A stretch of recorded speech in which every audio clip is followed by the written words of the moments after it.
Hello and welcome to Homicide Hobbies. I'm Andy, And I'm Claire. and we're here to talk about some of the disturbing things that go on in the world, past and present. We feel like not knowing doesn't mean the crazy doesn't exist. So we're going to scar you with the knowing. Enjoy. All right. Today... What you got for me today, Claire Bear? This is uncalled for. Today, we're going to check out... What? You didn't say anything the last time I called you Claire Bear. Mentally, I did. Did it involve a middle finger? What's with Fort Benning having so much activities? Wasn't that where Dave got a history book, and I just stumbled upon it. So, I thought it was interesting. All right. Keep my eye on that shit. Continue. So, John was born in June 1893 in San Antonio, Texas. Now, John Rutter Brooke Jr. was a fourth-generation soldier. His great-grandfather, Major William Brooke, fought in the War of 1812. His grandfather, or Major General John Rutter, and whom he's named after, led Union troops to Antietam and Gettysburg, and also fought in the Spanish-American War. He's buried in Arlington National Cemetery. Brook Avenue, by the way, was named after him. And then John's dad was Colonel William Brooke, who also served his country. So it's like he came from a pretty good, hearty family. Yeah. You took the wind out of my sail. I was about to say, why didn't he graduate? Anyway, continue. The silence was uncalled for. Well, in 1916, he would stand competitive examinations for entrance into the Army, and was commissioned from the state of Washington as a second lieutenant in the infantry. From there, he rose in rank to first lieutenant to captain and then major by 1928. Now, during the World War, he was stationed in California, the Philippines, Massachusetts, Fort Benning, and San Antonio, Texas. I didn't see where he actually deployed, so anyway. Now, John graduated the infantry school, advanced officers course at Fort Benning, and the command and general staff school. So, Major John Rutter Brooke Jr. is 45, and his wife Elizabeth, known as Beth to her friends, and throughout this case, is 42. They live on post with their two daughters, Carolina, who's 13, Barbara, who's 11, and their son, John Rutter III, who's 9. Now, John was first married in June 1920, but his first wife left him just randomly. Probably got tired of his shit. But she was gone for about 6 weeks and returned home to her parents in Pennsylvania. Now, she refused to live with him any longer or have anything to do with him, and I don't know what he did or what occurred that made her just up and leave, but he would put it in her butt. He would attempt for several months to entice her to come home, but she stuck to her guns and doesn't go back. And by 1922, they're officially divorced. Now, that's his first wife, right? He tried to convince her to come back. He's like, I promise I won't slip it in there again. And she's like, no, that's what she said the last time. I do not know that that's what that situation was. Maybe she didn't like military life. I don't know. Probably. Was frustrated with moving. I don't know. A lot of military couples fizzle out. Yeah. So, yeah, it seems like a lot on a marriage. It sure is. So she heads home. They split up and officially divorced in 1922. And by 1923, this is when John will meet Betty, who at the time was a nurse at Walter Reed Hospital in Washington, D.C. They would get married that June. So he wasn't really divorced for very long. And then him and Betty Maybe he was having an affair? I'll let you know my theories when we get there. Well, that's my one I'm starting with. He met her beforehand. No. Continue. So Betty was the former nurse and second wife, and John is a heavy-set, 6 foot, 200-pound former football player that enjoyed gambling too much. Those are our main characters of the story. He's heavy-set, like fat, or just muscular? Andrea, it said heavy set. I said heavy set. I was reading articles from the 1930s, so I can tell you the wordings are definitely different. They said heavy set. I would assume he's thick Maybe he doesn't have a belly, but he is a hefty man. Clean the house, do her women's work, and throw them children outside. She sure fucking did.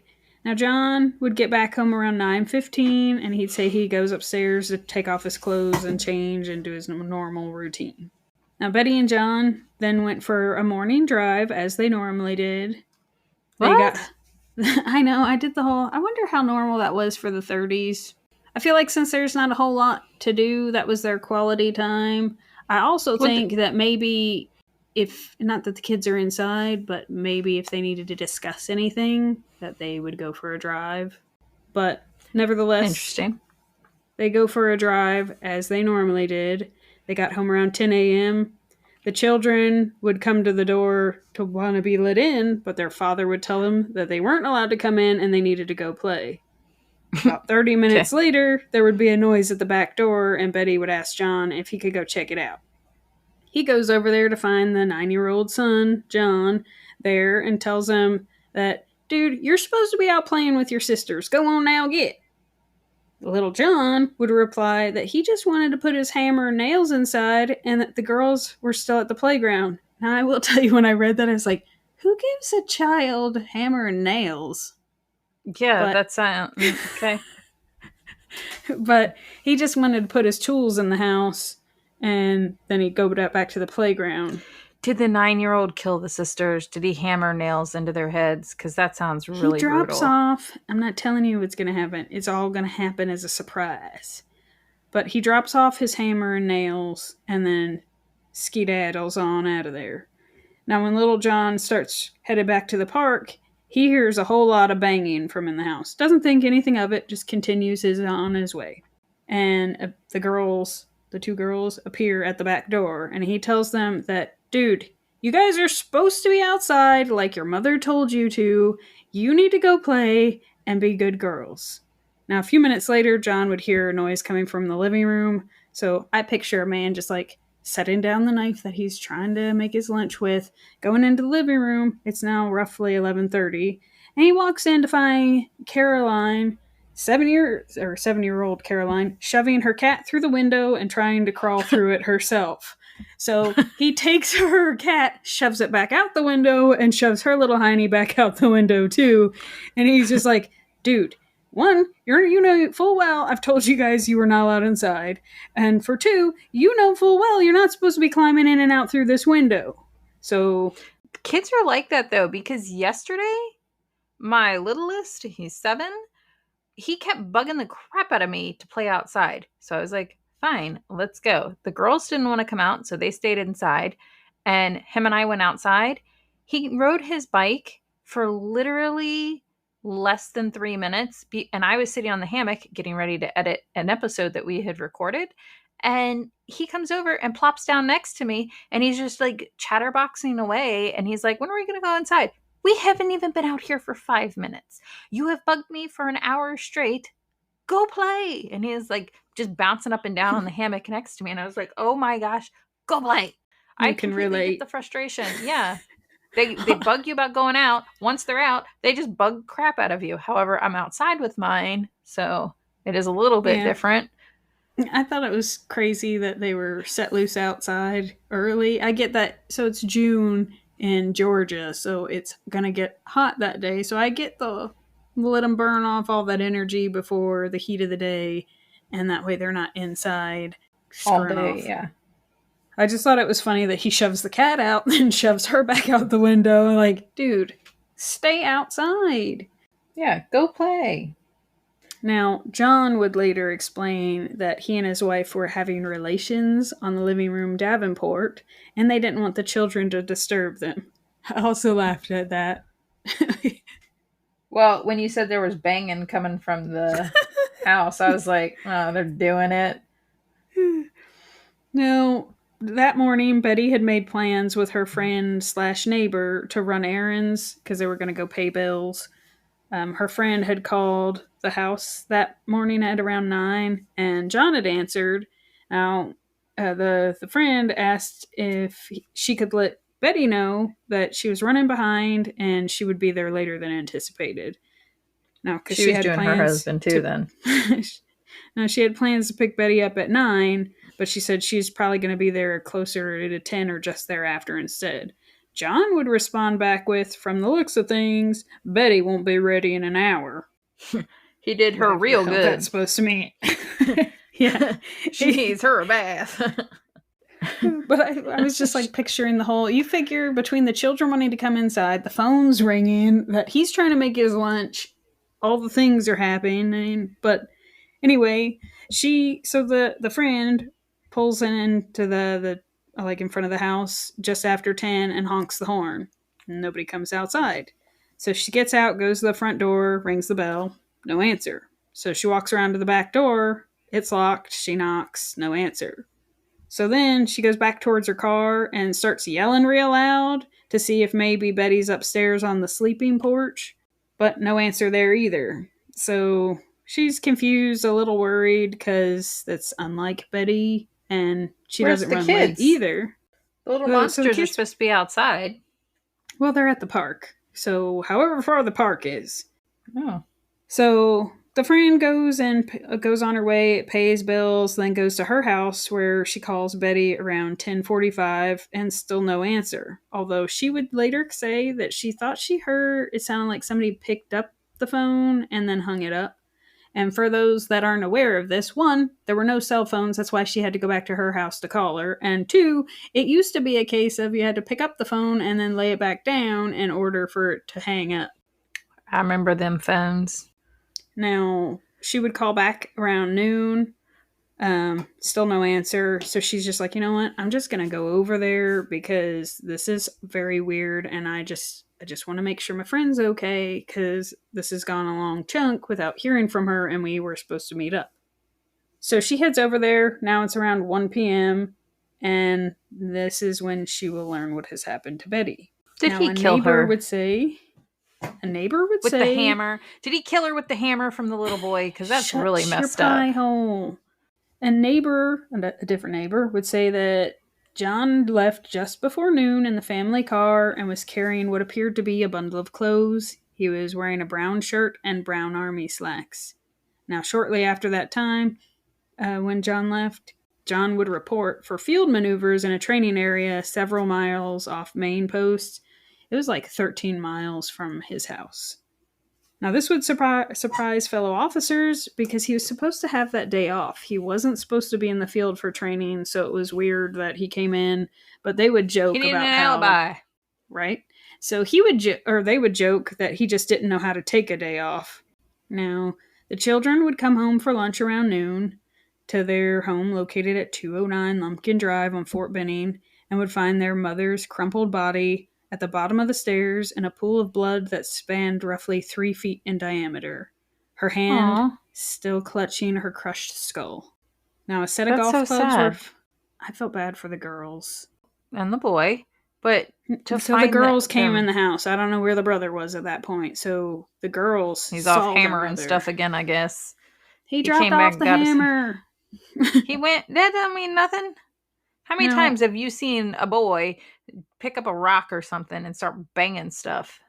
Anyway, so keep going. A set of golf clubs were found hanging next to her lifeless body on the banister of the stairs, and a trail of blood led to the couple's bedroom.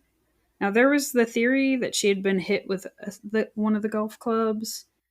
Now, naturally, when the girls see their mom, they run screaming out of the house and go sobbing to the neighbor's home of Miss Samuel Gibson, who then goes over and, because she just knows the children are upset. They're saying their mom, So she runs over there to check on Betty, sees Betty's body, and immediately runs right back out of the house and calls the MPs. Now, the girls at this point, in the in-between time waiting for the MPs, were sobbing, saying, Daddy did it. I know he did it because they were quarreling. He was quarreling with Mother this morning. Oh, shit. Yeah. Now, once the police get there, the medical examiner, all that, they determined Betty had been dead roughly 2 hours from the time she was found. She also had 4 deep lacerations to her skull, which eliminated the possibility that she fell down the stairs. It also appeared that whatever attack started in the bathroom on the second floor, and the steps, or because the steps were smeared with blood, that's what led up there. It also There were numerous stains found on the banister at the top of the stairs. It also led out of the bathroom. Now, the stains on the banister had been wiped. It looked like an effort to clean up some of the blood, but because the wood had crevices, blood remained in there. There was also Betty's hair was found intertwined with fragments of a string mop on the banister ring near the top of the stairway. The hair was also matted with blood. I thought it was really weird to try to clean it up. It sounds like he's trying to stage it like she fell down the stairs and then decided to abandon that plan. Didn't realize how hard cleaning was. Now, in the bathroom, there were drip marks of blood that they guessed was most likely from somebody trying to mop, and they dripped bloody mop water. And then they did end up finding a blood-stained mop in the cellar that was tried to be hidden. But everything else in the home seemed in order, which also made them think that this wasn't somebody breaking in. They're it's not. They didn't go after anything else. Now, police would summon John from the field training immediately, telling him that his wife had suffered a serious accident. He would meet officers at his home. John was now dressed in complete military uniform and not what he was last seen wearing when he left his home at 11:30. He had taken them bloody clothes off, that's why. Now, when he arrives at the house, the officers would show John the blood at the bottom of the stairs. Now, mind you, Betty's been moved, so just the blood at the bottom of the stairs. To which John would say, "Well, I'll be damned." What is with the menfolk? I don't know. Maybe just stick with silence. Cold as a mackerel. Well, damn. I didn't know she had that much brains if I didn't see him myself. What is with them? I don't know. But John's then told that Betty had been taken to the hospital, so John would hurry to the post hospital accompanied by 2 officers who would inform him when they got there that his wife was dead. Well, why do you have to go to the hospital and be told she was dead? So he will have to identify her. Oh. But anywho, so also a side note thing of the house, the back door had been attempted to be nailed shut. So John would say he did this because the door wouldn't stay shut, and it wasn't abnormal for him to have to prop a chair against it to shut it. He also said that the shades and blinds would be pulled shut that day because it was already getting so hot. So he'll claim that neither of those things were abnormal. However, I consider nailing a door shut abnormal. Yeah, it turns out that didn't he open the back door when the kid was at the door? Isn't that what you said? So he did, and then when he was dropping off his hammer and nails, and the boy went back to the park. He's like, these daggone kids keep coming in here. I feel like they should have checked the window because he probably threw a nail in there too. Let's not fix the door. Let's just nail it shut. This is no longer a doorway. Sounds like a fire hazard. There was nothing wrong with the door. The kids were interrupting the arguing and the killings is what was happening. Right. So investigators would immediately suspect John as their murderer when he didn't appear to be grief-stricken or distressed when he was brought to the morgue in the hospital to identify his wife. Now, 3 days later, a soldier and his children were collecting figs when they happened upon a bloody khaki shirt on the ground underneath one of their fig trees. I knew it. What did you know? I said when you said he was not in the same clothes that he had on or had been previously wearing, that he needed to change out of them bloody clothes. Well, then you'd be right. Now, sure fucking was. There were also trousers found in the ditch, right near where the shirt was, that had been torn in half, and what seemed like an effort to remove the laundry tag from the waistband. Why? So in the military, they'll identify their clothes. So that way, if you send them out, that whole thing of your stuff doesn't get mixed up. So these trousers were torn in half, and what seemed like an effort to remove the laundry tag. Now, this happened to also be a road that would have been one John had to travel in order to get to that field training exercise. So it's a little suspect. Little? I'd say it's a lot suspect. Now, John would be asked where his clothes were from that morning, and he would claim he had no idea where they were. I've never not known where my clothing went, but I also don't have a gnome that does anything for me, so He was also asked for the keys to his vehicle, which he initially refused to provide when they asked him the first time, but it would eventually provide the keys. I feel like eventually he had no choice. I don't know. Have you ever seen the way, I realize this is back in the day, but have you ever seen the way they like rip apart a vehicle? I don't know if I'd volunteer my vehicle for that shit. I'd be like, yeah, so I don't want my seats taken apart. Yeah. That's going to really suck. Only because I obviously did not commit the crime. If I was the criminal, then it would be more concern for evidence. But as a non-criminal... whether you were guilty or innocent, you weren't giving your keys up, is what you're saying. Well, yeah. Like... I need a runaway car. No, I ain't a criminal, but I just wouldn't want my car ripped apart. Now, at this point, it wasn't looking too good for John. So he was taken into custody and placed under guard at the hospital, where they took him to the laboratory for examination of John's nails and hands. Now, I think what's more concerning is that the first thing out of his daughter's mouth was, Daddy did it. Yeah. Like, so that's a big giant red flag as to what their marriage was like.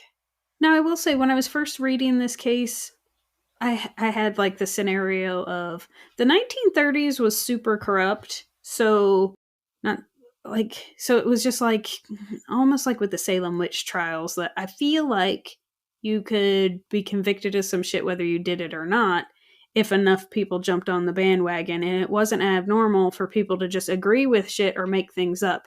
So I don't know that the daughters actually say that. I mean, it could be the neighbor being a busybody and saying that's what she heard, or, it's just, the MPs didn't hear it, and I gotcha. It's just the neighbor. So part of me was like trying to look at this case and then do like the, maybe he didn't do it. But it doesn't look too good because the time of death, he would have been home. Like, I don't see where it leaves room for a whole lot of other options. Yeah, he did but anyway. Yeah, but the physician that's going to examine him, he takes out his right hand and his fingernails, like does a visual look at him, and then leaves the room to go get chemicals in order to collect things. I don't know why he didn't bring them with him when he walked into the room, but investigators are still in the room. John sticks his fingers in his mouth and begins gnawing and sucking on them, which I was like, ew. You is right. And then he sticks the little finger of his left hand in his mouth, and after sucking it for a moment, removed his hand and started scratching his left leg violently with both hands while saying, "Gosh, these chiggers are real bad." To which I was like, is this guy on the route of this guy is crazy? Because... No, he's trying to tamper with the evidence because he knows he did it. He's trying to suck all the blood and tissue out from under his nails and then replace it with his own. Well, you're right on the money with that one. So the doctor then returns and starts doing the scrapings beneath his nails and then place those particles in a test tube in order to examine them for traces of blood. Now, during this, John remarks, "You may find some blood there because I've been scratching myself real bad." Wow. Now, no blood was found under his nails. He sucked it all out, that's why. I feel like that, and they weren't real good with real tiny evidence, so it's possible that it wasn't enough for them to detect. Now, John's clothes were then removed, and bloodstains were found on his sun hat, or his sun helmet, and the front of his undershirt that were determined to be human blood. Now, in his car, a pair of tan shoes that belonged to John were found with bloodstains on the soles and the sides. Blood was also found smeared near the driver's seat. And the following morning, at 11 a.m., John was released to civilian authorities who charged him with the murder of his wife. Why did it go to... I need to... I'm going to answer that. Now, he was charged with uxoricide, which, when I read that in the paper, I could figure out what he was charged with, but I didn't know there was a special word for if you killed your wife. Well, what I don't understand is why... Wait, what? So he was charged with uxoricide, which is the murder of his wife, which, again, I didn't realize there was a special word designated for it. Yeah, I thought it was just called murder. It's that homicide too, but then it didn't surprise me because, like, there's matricide if you kill your mom. So I just thought it was a real weird word because I'm kind of curious of its origins. Yeah, that's interesting. But I'm curious, because it happened on post, why did he get handed over to... I thought that was interesting too, mainly because I don't know if you recall my Felix Hall one is... I sure do. They just couldn't handle it. It was too much. So, no. That this... so he was released to the civilian world because it was directed by the post commander because the federal statute at this time stated that no person subject to military law should be tried by court-martial for this particular crime when it was committed within the geographical limits of the State of the Union during peacetime, which made the jurisdiction over the case a civilian matter. Now, the FBI does get involved because that's who's doing like the testing and everything. However, I think because in my other case for Felix Hall, I think because there were no arrests made, they couldn't hand anybody over. There would be no trial, all that. So it just remained in an FBI investigation chunk, which technically would still be a civilian section. All right. I thought if it was on post, it was a military matter. Kind of like if something happens on like a Indian reservation. Well, according to this, because it was during peacetime, he couldn't be court-martialed for it, so they throw him over to the civilians. All right. It's weird. Now, the day that Betty died, which would be the day before this whole next part happens, John would call his dad, who would hurry to him, who, by the way, he lived in San Antonio, Texas, but he would make it to be by John's side the next morning when his hearing would take place. It lasted roughly 15 minutes, and his dad seemed to be very supportive of him. Now, John remained unemotional and slumped slightly forward, but would put in a plea of not guilty. How is anybody in support of him? His clothes were found bloody. His wife was murdered. So I feel like at this point, I can't count the children. Yeah, I feel like at this point, the details are not out. Yeah, they're not. The police aren't going to tell him what they've got. Gotcha. So he's just got that Betty died. Paul, I need you. Now, John's trial wouldn't start until September, and it would last roughly 2 weeks. Now, Betty's sister would come for his trial to show her support for John and his not guilty plea. Now, his father doesn't come back due to being bedridden due to illness, which at first I was like, that's suspicious. Maybe he's just saying that because now he doesn't believe his son's innocent. But then I was like, he's taking care of those 3 kids. It's possible the germs that are now brought into that house, he is legitimately ill. And anybody who knows when the fellers get ill, he probably was legitimately bedridden. He probably had the sniffles and thought he was dying. I would guess that they brought in a whole lot of germs. Anyway, so the post commander and several other people would testify on John's behalf of his good character and that he had a happy marriage and that he had no reason to be doing that. Now, John would even testify on his own behalf, but he wouldn't help his own situation because he would generally reply back as being snarky or combative, and even sometimes wagging his finger at prosecutors and responding to questions with his own questions. In one case, the prosecutor asks, "Why not take your lovemaking upstairs and lock the bedroom door? Why lock your children out of the house?" And then John would reply, "Why do a lot of things?" I could see Dad responding with that, though. You know what I'm saying? Like, I could totally see our father being like, the children belong outside. Now, I could also see Dad of nailing the door shut. And then I could see him do that wave through the window right before you shut the curtain. It would have been him being straight up obnoxious. Yes. Now, John would testify that he and his wife had gone for a ride that morning, and there wasn't any unpleasantness that occurred during their short trip, and that they were home just after 10. Now, John would claim that he left the house around 11:15, 11:20 for that field training after he made his lunch, to which his defense attorney would ask, "Did you have any blood on your clothes when you left?" "I did not." "How did you leave your wife that morning?" "Perfectly all right." He should have That said would have been satisfied. better. Yeah. He Topped said, off. perfectly all right.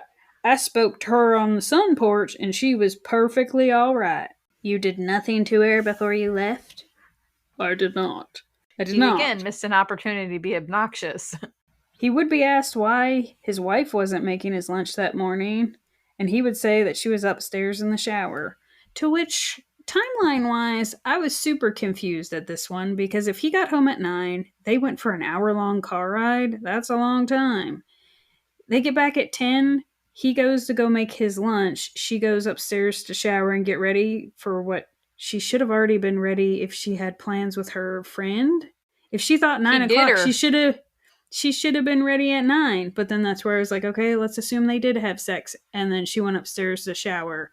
If he was making his lunch between 10 and 10:30 in order to leave by 11, and all the children coming in and out of it didn't make sense to me, all the things occurring. Yeah, but at the same time, if she's in the shower, you know what I'm talking about?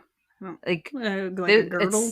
Yeah, but it does getting in and out of that and showering and then the garters, and it was a lot to get dressed. It's not like nowadays where you just slap some clothes on.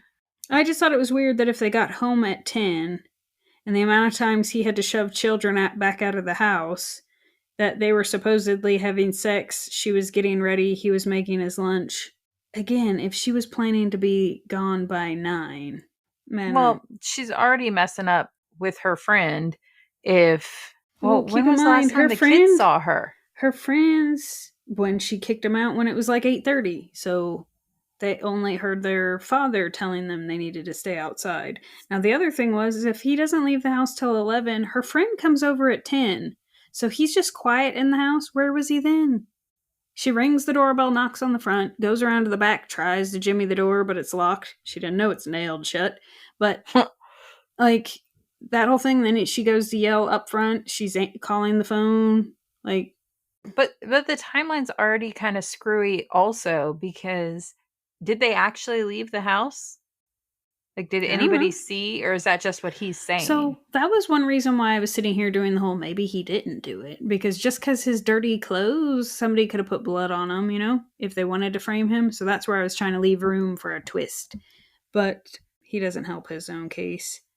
So he would be asked why his wife didn't make his lunch that morning, and he would say that she was upstairs in the shower. Which, again, if this is after 10, this is after she was supposed to already be gone with her friend, and she's in the shower. Which, when they look at the house and they think that it started upstairs, I think that's when all this happened. And I don't know, when I said I was trying to leave room for it being a twist, that there are no witnesses other than when he left the house in different clothes, which isn't necessarily you're guilty, but if he left the house in his clothes and they were bloody when they were found, he doesn't go back to the house. Yeah. So that's why my brain was leaving room for, just because it's his clothes doesn't mean somebody couldn't have gone in there. But if they think it's 10 o'clock and he doesn't leave till 11, but then I also tried to leave room for their science wasn't exactly great. So there is no confirmation that they actually went for a drive, right? Right. Because all the in and outs of the children, somebody would have seen something, right? Because if his clothes were bloody and he's in there murdering his wife at that time, how did he answer the door and shove his kid back out the door? How did nobody see blood? You know what I mean? Yep. That's why I was leaving room for some other things. Well, get on with it.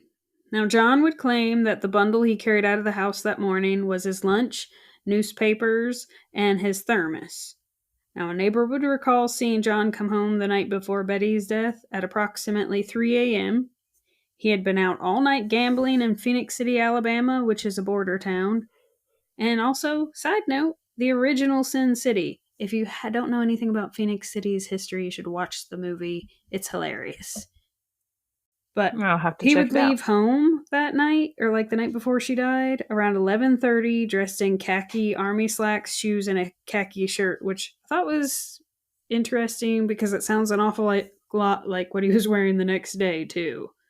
So, Well, yeah, it sounds like he came home at 3 o'clock in the morning and just crashed. right. But So I then also again, left. if he was up early, I don't know. This Yeah, story well, doesn't make any sense. Well, I also left room for the fact that maybe since it's army stuff, he can have several. He has a pair lot of it. Yeah. Right. So he left at 3 or 11:30 that night and gets home at 3 a.m. So then I was also leaving room for they totally took a drive so that they could yell. Oh, Because I yeah. get he's supposed to have that day off. However, going out 11:30 and coming home at 3 a.m. is bullshit. And I Yeah, feel you're like not single. he was gotten up early because he's not going to sleep all day either. But anywho, so a side note of Phoenix City, it was known for its corrupt sheriffs and deputies, prostitution, gangsters and thieves, and bootleggers. Even though Prohibition ended in 33, a lot of southern towns still were dry. And then, of course, you also had gambling thrown in there. Now, just an also side note, that by 1940, there was a long list of establishments that were completely off limit to soldiers, and I don't feel like this helped that case in the 1940s because you had soldiers going over there gambling, losing a lot of money, falling in with bad crowds. Like, I don't know how much you know of your history, but that's during like the Dixie Mafia stage. So, like, there was a time that Phoenix City was off limits to Fort Benning soldiers just because they didn't want to deal with them getting into trouble. Yeah. But his defense attorney would say that just like thousands of soldiers and millions of civilians enjoyed gambling their luck, just like John did, and just because he wasn't good at gambling on dice didn't make him a murderer. I mean, Which I was like, it's true. But fellow gamblers that night would testify for the prosecution that, in general, John was a very poor sport and a hard loser. I've known me a few of them. Oh, I know. Yeah. They're not very fun to be around. Now, well, I feel like when you start losing money, I don't know a lot of people that'd be thrilled about it. But here's a thought. Stop fucking gambling. And I also figured he was probably drunk when he got home at 3 a.m. Have you ever watched drunk people gamble? It's kind of not funny. A pastime. Now, some other evidence that comes out at trial included 2 insurance policies that John had for Betty. One was purchased in January that year. By for who? For $1,000, with also a clause for an additional $2,000 payout in the event of an accidental death. Now, in March, But I thought they ruled it out. Well, that's where the whole him trying to clean it up. I think he was trying to go for the whole she fell down the stairs. Now, then in March, a second policy was purchased for an additional $3,000 of life insurance. Now, a paper in John's dresser drawer was found that listed the debts he had accumulated due to his gambling losses that exceeded $7,700 and was owed to 21 different loan companies / people. He's real bad at gambling. Jeez Louise. Right. He was also in arrears, and his bank account at the time of Betty's death was overdrawn. Now, John's income, just to put all this into perspective, John's income was $400 per month, and at the time of Betty's death, they were living well over their means, and their bills exceeded over $500 per month. So the financial situation that he had worked himself into because of his gambling issue was not a good one, and he wasn't digging out very well. Well, you said he was how much in debt? $7,500? $7,700 and to 21 different loan companies. That's insane. That's over a year of his bills. Right. Which is why he wasn't even surviving off of their monthly income with just their day-to-day bills. And I would imagine, considering the times, the wife probably didn't know too much about it. The day of Betty's death, their account was overdrawn, right? And she was supposed to go pay the post rent. Now, nowadays, they take it out automatically when you live on post, but her and the neighbor friend, part of their thing was going to be they would go pay the bill together. But John wrote his wife a check knowing it was not going to be a good check. And I feel like he already knows that's going to be pretty serious because he's going to get in trouble in the whole work-related military world that he writes a bad check. But she wouldn't take the check. She asked for cash.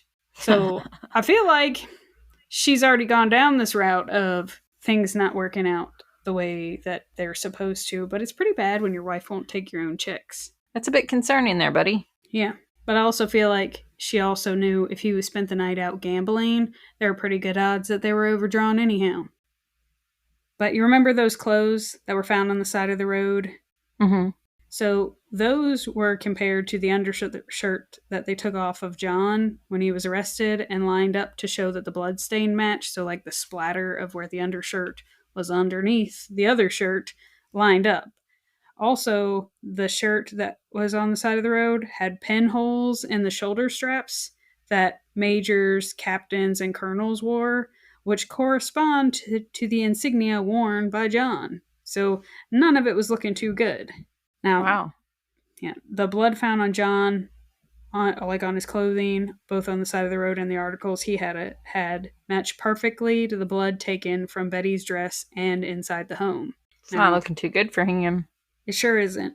Now, the pants that were also found that were partially destroyed or attempted to be destroyed were scientifically examined by the FBI, who were able to restore them, which allowed them to read the laundry mark, which was John's laundry mark, a B-708, which was exclusively assigned to him. So he can't even claim those weren't his pants. Now, naturally, in light of all the evidence, the financial situation, the multiple life insurance policies, the jury finds him guilty of first-degree murder, and he's sentenced to life in prison. Now, in December, he was removed officially from the Army roll on the possibilities of him being innocent, and because this is during like the Dixie Mafia age, that maybe he owed money to the wrong person, and they did his wife in, but I don't feel like it because the children were trying to get in the doors. It's not like people saw, since they had nosy neighbors, they didn't see people coming and going in the house, and the time of death is right part when... of being in the mafia or whatever is to go and be daylight. Unseen. So what? No, they're not stealth people. Weren't they on post too? Yeah. That would make it, I would assume, fairly difficult to get on base. I don't know about difficult, but I feel like since they clearly had nosy neighbors, they had the neighbor that saw him get home at 3 a.m, which I feel like she had her nose pressed up against the glass, just like, oh, do you see what time he's getting home? And he's got to be up in the morning. And her husband being like, do you know who else has to be up early in the morning? Turn the light out, Janet. Not that I know her name was Janet. I'm just saying you had that neighbor and then a different neighbor that saw him leave for work. So there was apparently zero entertainment in that part of Post. And they were just real interested in the comings and goings of all the neighbors. So they had a good neighborhood watch, and no one saw anyone else. And you figure if it was mysterious or some scary-looking dudes lingering around, or the children seeing some other dudes, or hearing some dudes, or hearing noises. That's why the pa done hammered that door shut. Yeah, the one boy, he done remembered that. I thought it was funny that he just keeps on going. Like, that's a lot of thudded. I better go play. When he passes, he's buried in a civilian cemetery in Texas under his mother's maiden name with no indication or acknowledgement of his time in service, which I figure is the whole world's last kick in the nuts for him. Not to say him murdering his wife, it wasn't deserved, but they erased anything good he had done prior, which is pretty serious. Yeah. Yeah, not to say killing your wife isn't serious, but if you Google him, partially because he's got family lineage and the same name kind of thing, but you won't find him. You're going to find all of his grandparents, great-grandparents, his father, all of that, but not him. Which is kind of cool that it didn't take one little piece of shit to ruin the whole family. Yeah. But they sure did erase him out of the records. Do you know if his son joined the military? No. No, you don't know, or no, he didn't? I don't know. No. I do know he lived into his 80s, because since he's named after his pa, that I did see he was 86 and celebrating his daughter's wedding, which was kind of cool. So 86 and celebrating his daughter's wedding. She got married late. Fuck you, Andrea. I just saw it's a wedding announcement of the proud John Rutter III. Okay. I feel like that fuck you was uncalled for. That's because I didn't write it in the thing because it wasn't directly related. It is. He's got a long line of family that's been in the military. I was just curious if he followed in everybody else's footsteps, or Fine, if he here, took a path let me do of some his own. Googling. I don't appreciate that tone, Missy. Hey, while you do your Googling, I'm going to tell our fans a secret. Today, when this episode releases, I'm going to leave that snort in there. Everybody give Claire a shout out. Give her a happy birthday wishes. Let's do it. She's the birthday girl, August 24th. You know. Okay, so the Brookes come from England. In 1650, Mary and Robert Brooke, with their 10 children and a number of servants. His great-great-great-great-grandpappy was the governor of... Why are you laughing? He became governor of Just the way you said his grandpappy. Made me laugh. No, they're in the South, Andrew. Made me laugh. It's all I can say. Well, his great, how many greats it takes to get back to 1650, grandpappy was the governor of Maryland. Which means to have a murdering piece of trash in the family, they just inked him right out of the family tree. They unadopted him, and he wasn't even adopted. Did you ever establish whether or not the boy joined the military like his pa and his grandpa? It doesn't appear that he did. And his grandpappy? Doesn't appear that he did. But he also didn't die in his 80s, so... Okay. He looked a lot older in the picture, okay? Don't get snorty. I might or may not have been off by 20 years, but again, it was a black and white picture. It's scanned into the 20 tutor. years, that would put him in his 60s. Or in his 60s. Like, dude, that's a lot of years. So the mathins ain't too good for Claire today. She's distracted with them and their birthday thoughts. Again, it's a scanned in newspaper article. Black and white. It's hard to get a good idea. Maybe he had blonde hair. It just looked real white and thinning. And he had those glasses like you had. Oh, you know what? That was uncalled for. So was picking on my mathin'. Dude, if I said I wasn't sure if you were 20 years older than you are, that's a lot of years. It wasn't a good picture, lady. It was overexposed. Yeah, it was. That's all I got. Noticed. I feel like he was the only person who could have done it.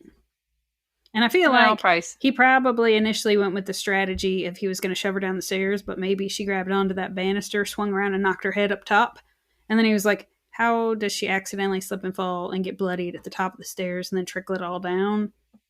And then he didn't realize how hard it was to clean. I agree. That's why he tried to hide the mop. I think he started off trying to make it look like an accident.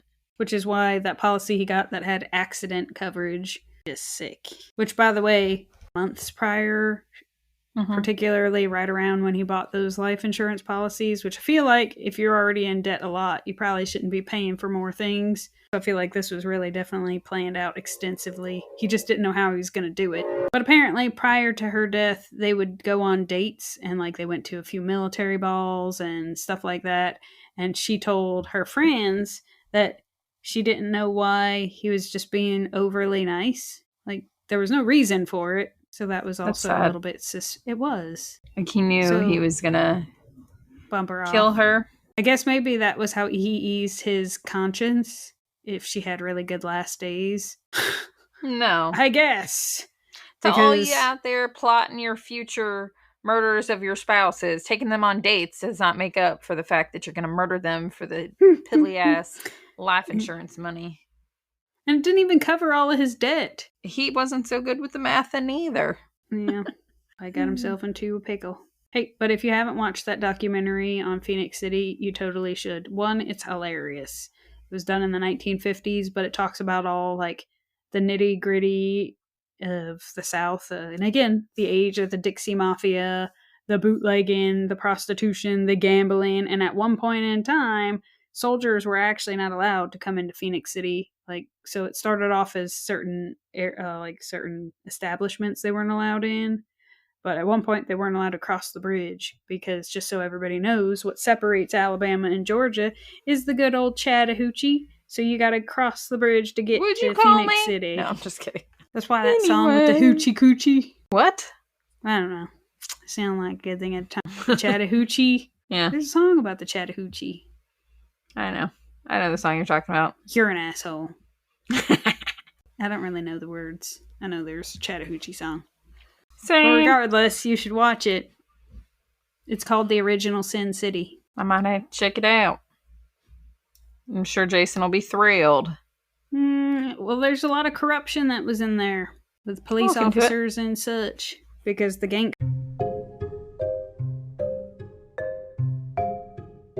We hope you enjoyed today's episode of Homicide Hobbies. If we made you laugh, if we made you cry, or if we mindfucked you for the day, then we thank you for listening. Please write a review on whatever you're listening to us on. Tell your friends, tell your family, tell your coworkers. We're freaking awesome. And join us next week for another episode of Homicide Hobbies. I'm Andy. And I'm Claire. That's all we've got.